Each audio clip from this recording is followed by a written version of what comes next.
दिव्यात्मा चंदीलाल ब्रह्मचारी जोगीराज सुरज भाई साहेब ଯାହାଙ୍କର ମୁଖର ସମିଶ୍ରିତ ଶବ୍ଦ ବ୍ରହ୍ମ ଶୁଣି ଆମ ଜୀବନକୁ ଧନ୍ୟ ଧନ୍ୟ କରିବା ସେହି ସୁଦୂର ରାଜସ୍ଥାନର ଆରାବଳୀ ପର୍ବତମାଳାରୁ ଆସିଛନ୍ତି ପୁଣ୍ୟାତ୍ମା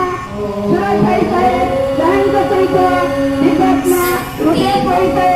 ଏବଂ ଆଦରଣୀୟ ଗୀତା ଦିଦି ଆସୁଛନ୍ତି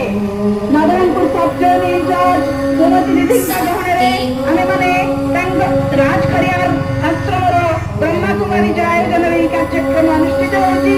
ଯାହାଙ୍କର ସଦୟ ସ୍ୱୀକୃତି ରହିଛି ଏହି କାର୍ଯ୍ୟକ୍ରମରେ ମାନ୍ୟବର ଜିଲ୍ଲାପାଳ ମହୋଦୟ ଶ୍ରୀଯୁକ୍ତ ମଧୁସୂଦନ ଦାସ ବିଧାୟକ ମାନ୍ୟବର ଅଭିରାଜ ମୋହନ ପାଣିଗ୍ରାହୀ ସାର୍ ଏବଂ ତହସିଲଦାର ଏବଂ ସ୍ଥାନୀୟ ବ୍ଲକର ଅଧ୍ୟକ୍ଷ ଏନ୍ଏସିର ଅଧ୍ୟକ୍ଷ ଭାତା ଦତ୍ତା ଭାତା ଏଣୁ ଆସନ୍ତୁ ସମସ୍ତଙ୍କ ଗହଣରେ